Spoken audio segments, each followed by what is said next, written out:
Hey there, my name is Heather Feather. I am the owner of Rare Bird Medicine, and today's topic is crazy mouth.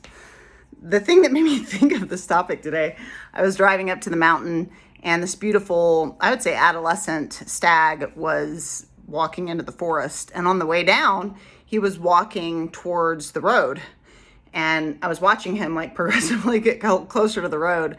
And right when I pulled up, he was right by the road, and he had just taken a bite of something, and he was all I was like laughing so hard. I was like, why do you have such a crazy mouth? Stags are amazing. They can represent magic medicine. You know, snowy owl is my primary totem, but I've had a lot of magical experiences with stag, having a strong connection to magic, and it being ultimately the thing I came to share understandings on in this life. So it was cool to connect with my friend, but he's like they eat with the craziest mouth. Like, what are you doing? But then, of course, this has me driving the remainder of the way down the mountain thinking about our own crazy mouths. Our own crazy mouths. Like, think about all the crazy stuff you let your mouth say. I know that I've let my mouth say all kinds of crazy things, and certain things you say you can't take back. And so I really try to be mindful of that whatever comes out of my mouth, not everything can be erased once placed like a seed in the mind of another. So try to be mindful. But there's a component too where our crazy mouth has a tendency to focus on, because the mind and our thoughts are often focused on and considering that which we don't like. I don't like that, like, I don't like this, I don't like that, and so we can be rooted into heavily focused scarcity conversations in the mind. And then we'll find that the mouth follows what the mind is doing, because that air just blows right out of the channel. Here's what's going on up here in my think tank. And often, whether we are mired in a conversation of scarcity, struggle is real, whatever the conversation is, however that languaging comes out of your mouth, it can be struggle is real because 1%'s rich and blah, blah, blah, or struggle is real because people aren't treated equally, or struggle is real, whatever, da, da, da. But what is your languaging? Like, what kind of crazy mouth do you allow to happen in your life? One of the crazy mouths that I've erased from my life that I don't allow doesn't mean it never ever happens, because, I can see areas where there's a little bit of room for correction when I describe my past sometimes. But I don't usually allow myself to speak ill of others. Whether I like and enjoy someone's company or not, I usually will not speak ill of another person, because it's all one thing, and I'm not here to attack the dream, dream anyhow. I might say, oh, I don't choose their company, or no, I don't choose to engage with that two-legged, or we're not a frequency match, or something like this. But typically I'm not going to just sit and complain about another two-legged. And even in jobs, like two-leggeds love to complain about the boss or complain about the company. And it's not that I've never engaged in that type of talk, but I've never enjoyed it. And I usually try to get out of it, and often have tried to point to the silver lining, or point to the fact that, well, if you were the leader, I'm sure we'd all sit around and judge you too. It's like easy to judge the leader, judge yourself. Like, you're the only one that can correct yourself. No one can correct you but you. So let's not worry about what other people do. Let's focus on the star player, that we actually have the opportunity to create change. But another way I was thinking about crazy mouth on the way down the mountain is how crazy we speak to ourselves about ourselves. I'm all alone. I'm alone. I'm just all alone. That's been a favorite of Heather's. I'm an orphan, Well, my mom was there until I was 24. Come on now. But I feel orphaned. I don't have parents, I don't celebrate the holidays anymore because I don't have people to celebrate it with, and my cat doesn't care that it's Christmas, So I don't know. There can be a way where we dig in on a storyline and we allow our crazy mouth. And sometimes I'll interrupt it. Sometimes I have the awareness to interrupt it in the moment. I'll be like, I'm all alone. And it's like, well, first of all, you super isolate yourself. Second of all, everything's made of atoms. Yourself and everything you've ever seen. So it's a massive sea of oneness. So why are you so busy with your mind and your mouth dividing the dream? You know, there's Heather by herself. There's this one drop by itself, and then there's the whole ocean. It's like, no, I'm pretty sure that your drop makes part of the ocean, and I'm pretty sure that it's all connected. That's a scientific fact. It's just a sea of atoms, you know? And so we can think, I'm really trying to use examples in my own life of where this flushes, where Heather gets a crazy mouth. I historically had a real crazy mouth about prosperity, and then was just like, oh, well, what I need to do is really focus on being grateful for everything I have. And I started to shift the way I think about prosperity. It's like, am I poor? If I were to count all the objects in my house, it would add up to a very high number. And all of those things are things I've traded for money. So am I poor? Like, maybe I'm just making poor decisions with my prosperity. You know what I mean? Maybe I need to make better decisions with my prosperity. If what I'm saying I want is money, let's hold on to it then, you know?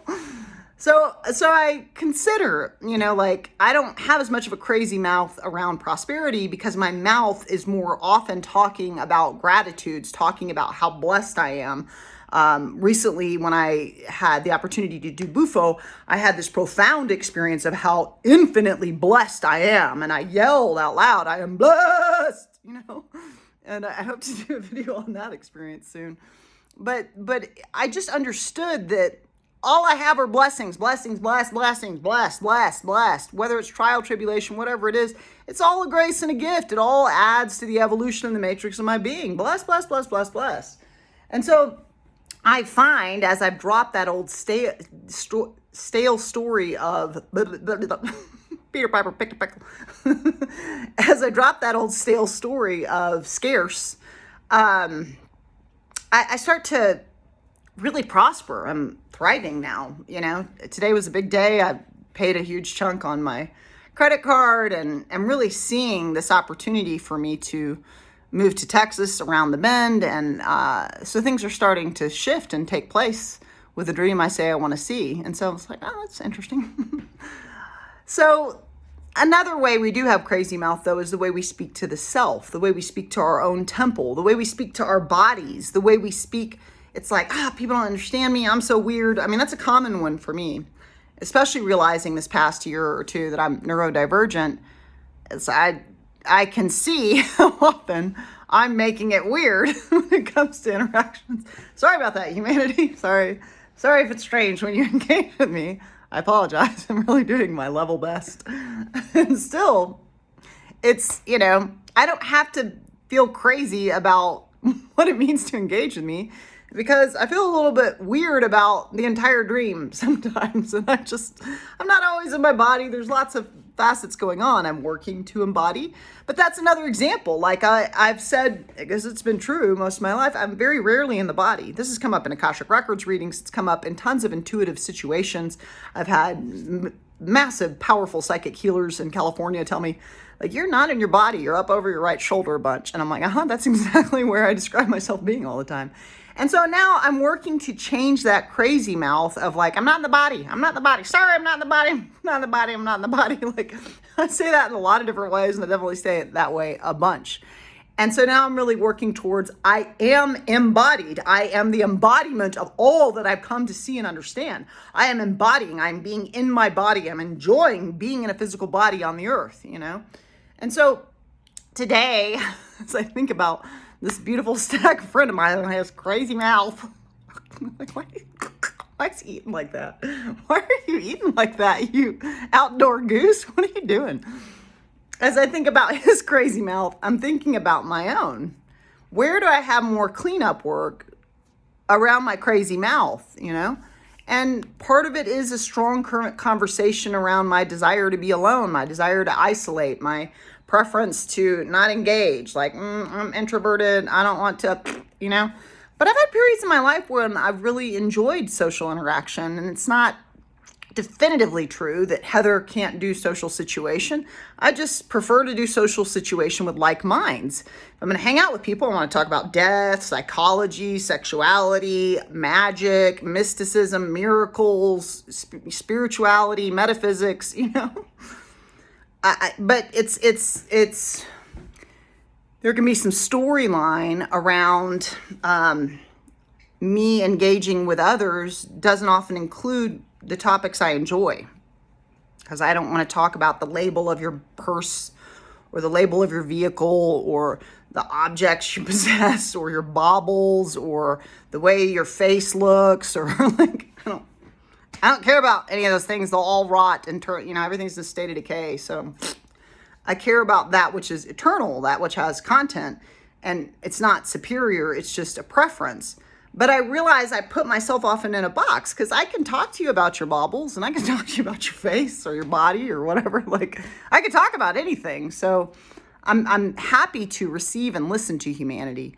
I'm just recognizing how often the story that we choose, the crazy mouth way we choose to tell the tale of our lives, is kind of based in what I don't like, what I don't want, what isn't working, what I wish was different, and we can actually eat our food, called experience, and digest it and receive its nutrients without having to go through a whole crazy process as we receive our lives, And so, is there any way you might want to speak differently about your physical vessel, about your mind, about your character, about how you engage with others in the world, about your willingness to be at Earth School, to be in your body? Is there any way you might want to speak differently about others? There's a lot of crazy mouthedness in this plane around others. People love to talk about whatever it is, politics, freaking family members, people people you wish you didn't know. I've had my ears filled often with all kinds of stories about blah, blah, blah, this person, that person, this politician. And it's like, okay, I don't know if you know, but Earth School offers diversity. It's a very diverse plane, you know what I mean? Like diversity, diverse type of clouds, blades of grass, flowers, people, trees, birds, like pick a thing. This realm is diverse. Is there any way that you may be crazy mouthing that which is outside of you? That which is outside of you, I don't like this type of bug. Look, like I do that. Like la cucaracha, I'm like, bad guy. That's a really bad guy. And this is what I even teach and call cockroach versus the butterfly. Is the cockroach bad and the butterfly good? No, they simply are. We are just judgmental, meaning-making machines. And to my entomologist friend, they're both beautiful and necessary. And so I might crazy mouth some aspects of the insect kingdom, which they deserve better by me, because everything's allowed to exist. Like, I didn't create it. I didn't put the Fibonacci sequence in there. I didn't put sacred geometry in there. I didn't make the male seahorse carry the baby. I didn't create the wind. You know what I mean? So probably that intelligence that knew enough to put mathematics back of the universe, that clear and obvious intelligence that is mathematics back of the universe, knows better than I about what should be offered and available in all of creation. So I'm constantly considering, how can I use my mouth, this thing that is reflecting my thoughts, to really speak into being the infinite blessings that are the truth of my reality. We do have an upcoming class. You can go to rarebirdmedicine.com. It's called Be Magical, and all the details of the class are there. Just click on rarebirdmedicine.com's classes tab to learn more about this class, when it's available, and the cost and everything. And we're really going to dig into aspects of being magical in the world, but part of that is alchemizing the thoughts and alchemizing the speech and alchemizing this air elemental that we so often are engaged with, that has a creative principle that is present with our water elemental of feelings and is causing our earth elemental manifest world of form. So maybe it's time for us to fire up a new way each and every day as to how we crazy mouth our experience in this realm. I hope you join us there. You can always subscribe to Rare Bird Medicine on YouTube, like and comment there. I always love to hear your thoughts. Amun.